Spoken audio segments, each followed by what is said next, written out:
I used to work as a night guard at this old chemical factory on the edge of town. You've probably heard of it. It's been shut down for years. No one talks about it anymore, but back when they hired me, the company still wanted to keep people away from the place. Vandalism, break-ins, you know the deal. Easy money, or so I thought. When I started, my boss handed me this list of rules. Yeah, actual rules. He looked shaken, like he'd seen some things he didn't want to talk about. The rules were weird, though. Really weird. I thought it was just some stupid prank to scare the new guy, but I was wrong. The rules were specific. Like, don't leave the control room between 1:13 and 2:07 a.m. That one stuck with me. But there were others. If the security cameras go black in any room for 5 minutes, don't check it in person. Just turn on the emergency lights. And if you hear someone whispering your name, ignore it. It's not real. Still, the job paid well, so I wasn't about to quit because of some freaky instructions. Everything was fine for the first few nights. The place was old and smelled like rust and chemicals, but nothing out of the ordinary happened. Just me and the cameras, hour after hour. Then came the fourth night. It was after midnight when things started getting strange. One of the cameras, camera 3, near the storage area, went black. No big deal, I thought. Happens with old equipment, right?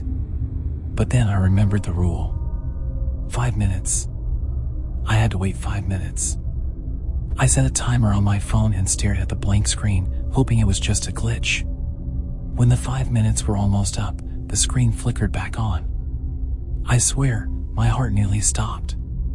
There was a figure, tall, skinny, wrong, just standing there, facing the camera. It wasn't moving. At first, I thought it might be someone who'd snuck in, but this thing was too off. Its limbs were too long, and its skin was wet, like it had just crawled out of a swamp or something. I followed the rules, hit the emergency lights, and prayed it would go away. It didn't. For an hour, it stood there, motionless, staring at the camera, until it just disappeared. I checked the time. It was 1:13 a.m. That's when the banging started, outside the control room. A tapping, soft at first, then louder. It sounded like someone was knocking. The rules said not to leave the room, no matter what I heard. I tried to focus on the cameras, but then I heard a voice. Ethan. It was my mom's voice. My dead mom. You have no idea how badly I wanted to open that door. But I knew I couldn't, so I just sat there, shaking, listening to her voice get louder, more insistent. Ethan, come out. It went on for nearly an hour. Then, just as suddenly as it started, the banging stopped. Silence. The next night, I should have left. I should have quit right then, but I didn't. Before my shift started, I checked the locker in the break room like I always did. The last rule, if the locker is open, leave immediately. I figured this one was just another scare tactic, but when I walked into the break room, the locker was wide open. I stood there, staring at it, debating what to do. I mean, it was just a locker, right? What could happen? So, I closed it, went back to the control room, and started my shift. Everything went wrong that night. The cameras didn't just flicker this time, they all went black. Every single one. I hit the emergency lights, but they didn't come on. The control room was plunged into total darkness. Then I heard it again. That voice. Louder this time, like it was right behind me. Ethan, you broke the rules. I spun around, but there was no one there. The door creaked open on its own, and a gust of cold air swept through the room. The smell. I'll never forget that smell. It was like something had died in there and been rotting for days. I felt something in the doorway.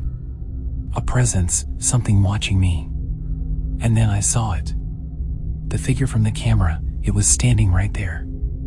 It was taller now, its limbs even more twisted, and its face, it had no eyes, just dark, empty sockets staring right through me. Its mouth stretched unnaturally wide, like it was grinning at me. I froze. My whole body felt like it was locked in place. And then it spoke, not out loud, but in my head. Its voice crawled through my thoughts like a disease. You broke the rules. Now you're ours. I felt it.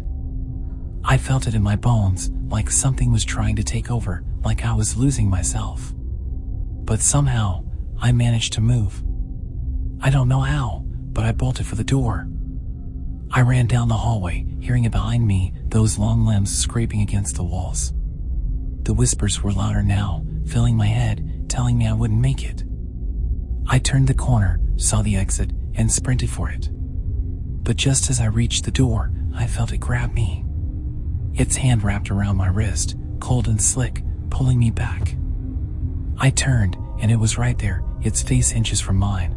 I could feel its breath, hot, rancid, like decay. You belong to us. I yanked my arm free, slamming through the door, and I ran. I didn't stop running until I couldn't breathe anymore. When I finally looked down at my wrist, there was a mark, like a burn. A black, hand-shaped burn. It still hasn't faded. And sometimes, late at night, I can feel it burning, like it's waiting for me. Like it's coming back. I never went back to that factory. I never will. But whatever I let out that night, it isn't finished with me.